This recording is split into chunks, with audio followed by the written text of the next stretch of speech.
வணக்கம் எல்லாருக்குமே. என்னோட பேர் டாக்டர் பெரி. ஸோ இங்கே எதுக்காக வந்திருக்கோம் பார்த்தீங்கன்னா, Femina miss India Tamil Nadu winner இங்கே இருக்காங்க, மிஸ் மலினா. இவங்க 2024 வின்னர். ஸோ நம்ம தமிழ்நாடை ரெப்ரசன்ட் பண்ணி இந்திய அளவிலான ஒரு பெரிய காம்படிஷன் இவங்க வந்து பார்ட்டிசிபேட் பண்ண போகிறாங்க. ஸோ இவங்களுடைய பங்களிப்புக்காக நாங்கள் இந்த ப்ரெஸ் மீட்டிங்கை வந்திருக்கோம். ஸோ நீங்கள் எல்லாருமே வந்து தமிழ் மக்கள் எல்லாருமே மலினாக்கு சப்போர்ட் பண்ணணும். மலினா கண்டிப்பாக மிஸ் இந்தியா வின் பண்ணணும் அப்படின்னு சொல்லிட்டு எல்லாருமே விஷ் பண்ணணும். நன்றி. ஓகே, என்னோட பேர் கணேஷ். நான் மோகன் ஃபவுண்டேஷன் அப்படின்ற ஒரு என்ஜிஓ ஒர்க் பண்ணுறோம். நாங்கள் வந்து ஆர்கன் டொனேஷன் டிரான்ஸ்பிளான்டேஷனுக்காக விழிப்புணர்வு ஏற்படுத்திட்டு வரோம். மலினா மேம் வந்து எங்களுக்கு சப்போர்ட் பண்ணிட்டு வராங்க. She is working for a good cos. நாங்கள் அவங்க வெற்றி பெறணும்னு சப்போர்ட் பண்ண வந்திருக்கோம். எல்லாருக்கும் வணக்கம். என் பேர் மலினா அண்ட் நான் ரீசெண்டாக வந்து Femina miss India Tamil Nadu 2024 win பண்ணியிருக்கேன். அண்ட் எனக்கு இதில் ரொம்ப பெருமையாக இருக்குது. நான் என்னுடைய நாடு தமிழ்நாடு வந்து நான் அட் அன் இந்தியா லெவல் நான் ரெப்ரசென்ட் பண்ணுறதுக்கு எனக்கு ரொம்ப ரொம்ப சந்தோஷமாக இருக்குது.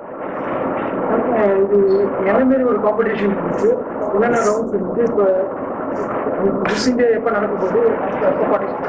Okay, so sir miss India வந்து ஜென்ரலாக நம்ம பேசுகிறது வந்து okay it is a beauty contest, இல்லை வந்து அழகு போட்டி அப்படின்னு சொல்கிறோம். பட் இட்ஸ் அழகு போட்டி மட்டும் இல்லாமல் இதில் நிறைய ரவுண்ட்ஸ் இருக்குது. நிறைய ரவுண்ட்ஸ்னால் எங்களுக்கு வந்து ஒரு பர்பஸ் இருக்கணும், சரிங்களா? லைஃப்ல ஒரு பர்பஸ், ஒரு குட் காஸ் இருக்கணும். அந்த காஸ் எனக்கு வந்து ஆர்கன் டொனேஷன். அந்த மாதிரி ஒரு பொண்ணு அங்கே கலந்துக்கிறது வந்து அவங்களுக்கு ஒரு காஸ் இருக்கணும். அதுதான் இதோட ஆக்சுவல் ஃபார்மே ஆஃப் த காம்படிஷன். ஜென்ரல் அழகு வந்து எல்லாரும் தான் அழகா இருக்காங்க, நிறைய பொண்ணுங்க அழகா இருக்காங்க. But beauty with a purpose, அதுதான் எங்களோட மெயின் எய்மே. Even at Miss India and இதுக்கு அடுத்த லெவல் வந்து மிஸ் வேர்ல்ட். ஸோ அங்கேயும் இதுதான் எங்களோட aim, beauty with a purpose.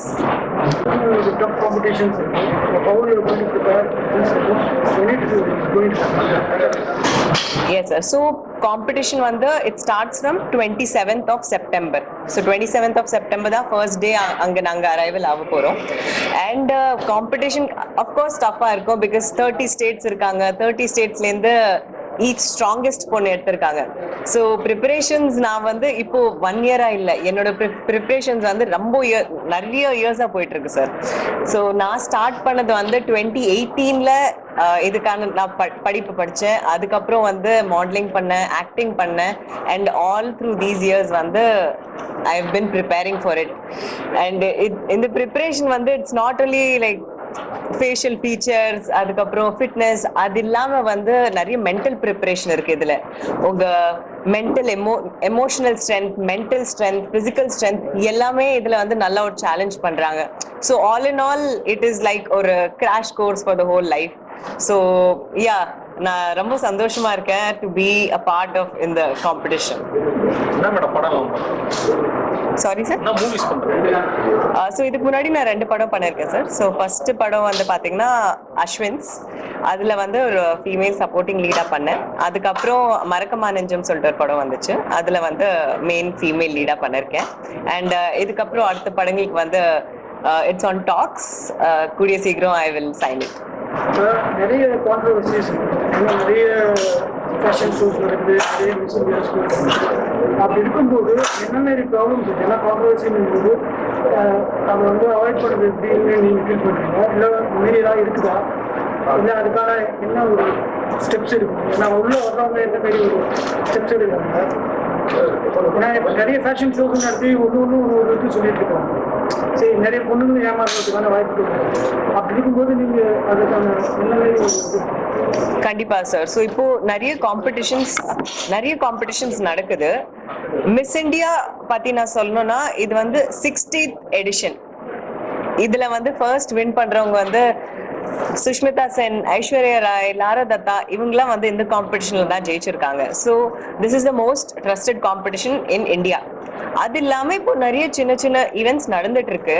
And அதுல சிலது வந்து ஜென்யூனா இருக்கு, சிலது ஜென்யூனா இல்லை. பட் அது நம்ம கிட்ட தான் இருக்கு. நம்ம நல்லா ரிசர்ச் பண்ணிட்டு அந்த இவெண்டர்ஸ் பார்த்துட்டு லைக் த ஆர்கனைசேஷன் பார்த்துட்டோம்னா நம்மளுக்கே தெரிஞ்சிடும். ஓகேங்களா? ஸோ தட்ஸ் ஹவு வந்து நீங்க கண்டுபிடிக்கணும் இந்த ஈவெண்ட்ல பார்ட்டிசிபேட் பண்ணோமா இல்லையா அப்படிதான் கண்டுபிடிக்கணும். வர யங் கேர்ள்ஸ்க்கு நீங்கள் என்ன அட்வைஸ் கொடுக்குறீங்க? ஏன்னா நிறைய அதுக்கு என்னென்ன ப்ரிப்பரேஷன்ஸ் கொடுக்குறீங்க? Sorry sir, I cannot. இப்போ வர யங் கேர்ள்ஸ்க்கு ஏன்னா இப்போ நிறைய ஃப்ளைட் இருக்குதுன்னு சொல்லி சொல்கிறீங்க பார்க்குறவங்க இருப்பாங்க, அது போட்டு மாதிரி நிறைய மாதிரி அவங்க தயாராக ப்ரிப்பரேஷன்ஸ் ஸோ அது ஸோ ஃபர்ஸ்ட் வந்து நம்பிக்கை தான் ரொம்ப ரொம்ப முக்கியம். உங்க மேல உங்களுக்கு நம்பிக்கை இருக்கணும், என்னால இது பண்ண முடியும், அது வந்து கான்ஃபிடென்ஸ். ஓகேங்களா? அதுக்கப்புறம் இந்த கேம் வந்து ரொம்ப ஈஸி கிடையாது. இட் இஸ் உண்மையா சொல்லணும்னா it is an expensive game. நிறைய ப்ரிப்பரேஷன் பண்ண வேண்டியது இருக்கும். பட் இந்த திங்ஸ் வந்து நீங்க யார்கிட்டயுமே எக்ஸ்பெக்ட் பண்ண முடியாது. ஸோ நீங்களே இண்டிபெண்டா இருக்கணும், ஃபினான்ஷியலா ஸ்ட்ராங் ஆகணும் ஃபர்ஸ்ட். ஸோ அதனால தான் எனக்கும் இவ்வளோ வருஷம் எடுத்துச்சு இந்த ஸ்டேஜ்க்கே வரதுக்கு. பிகாஸ் 6 years ஆயிடுச்சு எனக்கு. அண்ட் எனக்கு ஞாபகம் இருக்கு, நான் வந்து 18 years இருக்கும்போது நான் காலேஜ்லயும் படிச்சுட்டு இருந்தேன். மார்னிங் ஒர்க் அவுட் பண்ணுவேன், அதுக்கப்புறம் காலேஜ் போவேன், ஈவினிங் வந்து எனக்கு பார்ட் டைம் ஜாப்ஸ் இருக்கும்.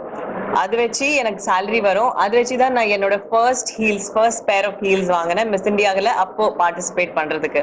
ஸோ அது வந்து ஒரு நல்ல மெமரி என்கிட்ட ஸ்டிக் ஆயிருக்கு. ஸோ இந்த மாதிரி ஒரு ஸ்டெப்ஸ் நீங்க எடுத்தாதான் வந்து உங்களால ஃபார்வர்ட் போக முடியும். ஓகேங்களா? பிகாஸ் இது வந்து ஒரு எக்ஸ்பென்சிவான காம்படிஷன், எஸ், பட் உங்களால முடியும். அது நம்பிக்கை உங்களுக்கு இருந்தா உங்களால பண்ண முடியும். பிகாஸ் இன்னைக்கு நான் இங்க இருக்கேன்னா என்னோட ஹார்ட் ஒர்க்கால இருக்கேன், என்னால பண்ண முடியும்னா கண்டிப்பா உங்களாலையும் பண்ண முடியும். இப்போ இந்த காம்படிஷன் நீங்க சொல்றீங்க, நீங்க நிறைய ஸ்ட்ரகிள் வந்து இது பண்ணிருக்கீங்க. அட்ஜஸ்ட்மெண்ட்ன்ற விஷயங்கள் ஏதாவது உங்ககிட்ட பேசுங்க சார். இப்போ நான் ஆனஸ்டா பர்சனலா சொல்லணும்னா நான் இந்த மாதிரி ஃபேஸ் பண்ணதில்லை. பட் நான் என் ஃப்ரெண்ட்ஸ் கிட்டயும் கேட்டிருக்கேன். அண்ட் இந்த மாதிரி விஷயங்கள் அட்ஜஸ்ட்மெண்ட் வந்து நிறைய இடத்துல இருக்கு. இட்ஸ் நாட் தட் இந்த இண்டஸ்ட்ரியில மட்டும் தான் இருக்கு. நம்ம வந்து ஃபில்ம் இண்டஸ்ட்ரி, பேஜன்ஸ், இது வந்து லைம் லைட்ல இருக்கிறதுனால இது வெளியில தெரிய வருது, தவிர இட் இஸ் தேர் எவ்ரிவேர், இல்லைங்களா? So that's what it's upon as.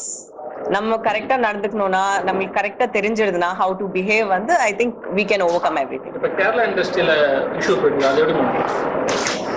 Sir, so இந்த மாதிரி மூமெண்ட்ஸ் வந்து எல்லா இடத்துலயும் போகுதான். பட் ஐ பிலீவ் தட் இதுலேருந்து வந்து the real things come out. So at least in the future வந்து all these kind of things will stop. And நம்ம இண்டஸ்ட்ரியும் it's already very good, but இன்னும் பயப்படாம உள்ள வரலாம். அந்த மாதிரி ஐ ஹோப். நம்ம தமிழ் இண்டஸ்ட்ரியிலேயே வந்து விஜய், அஜித்துக்கு முன்னாடி இருந்து இவங்க வந்து முன்னாடி இந்த நடிகர்கள் வந்து அட்ஜஸ்ட்மெண்ட் கேட்டிருக்காங்க, அதெல்லாம் வந்து இருந்திருக்கு அப்படின்னு சொல்றாங்க. அதை பத்தி என்ன சொல்றீங்க சார்? ஸோ இந்த மாதிரி மொமெண்ட்ஸ் வந்து இருந்திருக்கு, I know. But I think வந்து இப்போ நம்ம நிறைய இயர்ஸ் கடந்து வந்துட்டோம். அண்ட் இப்போ கேர்ள்ஸும் ஸ்மார்ட் ஆயிட்டாங்க. ஸோ இப்போ நாங்கள் உள்ள வரோம்னா எங்களுக்கு தெரியும் இந்த மாதிரி நடக்க போகுது, இந்த மாதிரி ஃபேஸ் பண்ணா எப்படி ரிப்ளை பண்ணணும் எங்களுக்கு தெரியணும். அண்ட் ஃபார் அஸ் வந்து என்ன முக்கியமா இருக்கணும்னா எங்களோட செல்ஃப் ரெஸ்பெக்ட். தட் எனக்கு என்ன லைஃப்ல வேணும் எனக்கு தெரியும், but I don't want to go in the wrong path. I think it's upon the girls to choose the right path. So பெண்களுக்கு சேஃப்டி கண்டிப்பா இருக்கு, but it can be improved, believe. ஓகேங்களா? ஸோ நைட் பேட்ரோல்ஸ் போது எல்லாமே இருக்கு, but I believe education is important. So நம்ம வீட்லேருந்தே வீட்லேயே டீச் பண்ணோம் பசங்களுக்கு how to respect women, how to treat women. ஒரு கேர்ள் இருந்தா, ஒரு சிஸ்டர் இருந்தா, ஃப்ரெண்ட் இருந்தா, அவங்க கிட்ட எப்படி நடந்துக்கணும், அதுக்கப்புறம் எப்படி பப்ளிக்ல பிஹேவ் பண்ணணும். It should be normalised talking to girls. இப்போ நீங்க இங்க பாத்தீங்கன்னா ஸ்கூல்ஸ்ல நிறைய ரூல்ஸ் இருக்கு. கேர்ள்ஸ் கிட்ட பேசாதீங்க, பாய்ஸ் வந்து கேர்ள்ஸ் கிட்ட பேசக்கூடாது, காலேஜ்ல பாய்ஸ் கேர்ள்ஸ் கிட்ட பேசக்கூடாது. இந்த ரூல்ஸ் எல்லாம் யார் கண்டுபிடிச்சாங்க சார்? ஸோ இந்த ரூல்ஸ் இந்த மாதிரி தடுத்துறதால தான் வந்து இந்த மாதிரி ஒரு பில்டே ஆகுது. ஸோ அங்கேயே இது நார்மலைஸ் பண்ணிட்டு அவங்கள வந்து if they let them talk to each other, they will know how to treat a girl.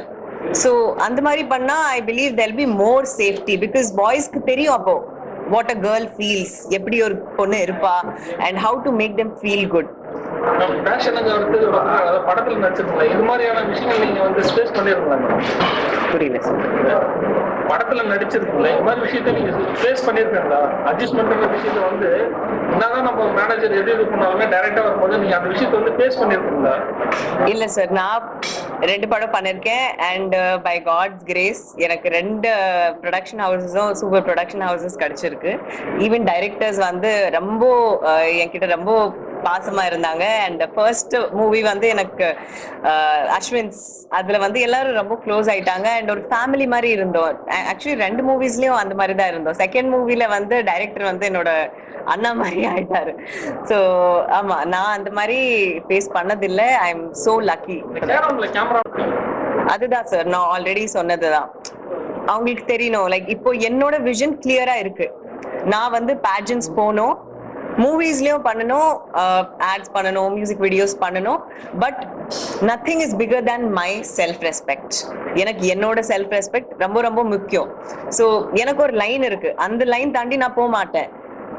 If I maybe வந்து ப்ராஜெக்ட்ஸ் வந்தாலும் சரி வரலனாலும் சரி, there is a line which I have drawn and அது வந்து என்னோட செல்ஃப் ரெஸ்பெக்டோட லைன். அது தாண்டி நான் போக மாட்டேன். அடுத்த படங்கள்லாம் அடுத்தடுத்த படங்கள் பேச்சு போயிட்டு இருக்கு சார். ஸோ சைன் இன்னும் பண்ணல. ஸோ அது பண்ணோடனே நான் உங்களுக்கு சொல்றேன்.